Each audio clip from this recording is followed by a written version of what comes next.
Ik wil het nogmaals ook even benadrukken van hoe belangrijk het is dat de jongeren ook events hebben.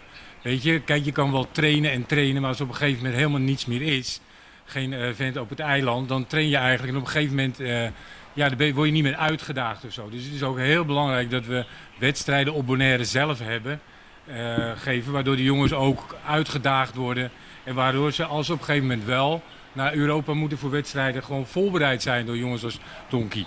Dus dat is heel belangrijk waarom we het event doen. Maar we doen het ook het event omdat we rolmodels hebben. Hè? Wat Jonathan ook al zei. Als je ziet in het buitenland hoe de jongens de reclame maken voor het eiland, voor de toeristen. Maar ook rolmodels voor de jongeren die surfen, maar ook voor jongens die niet surfen. Dus dat is heel erg belangrijk.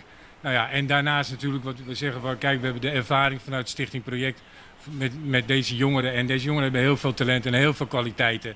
Maar je moet ze wel op de juiste manier inzetten. En dan kunnen ze echt heel erg veel. Ik wil sowieso Range Visions bedanken dat we hier kunnen zijn.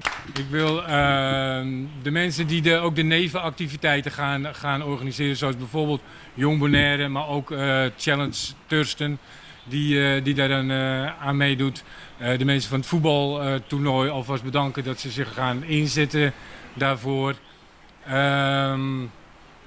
Social Run moet ik even persoonlijk bedanken. Vind ik heel belangrijk dat deze mensen die helpen ons enorm. Zij zijn echt de mensen die ons steunen om te zorgen dat dit event een groot succes kan worden. En we het voor meer jaren op de kaart gaan zetten.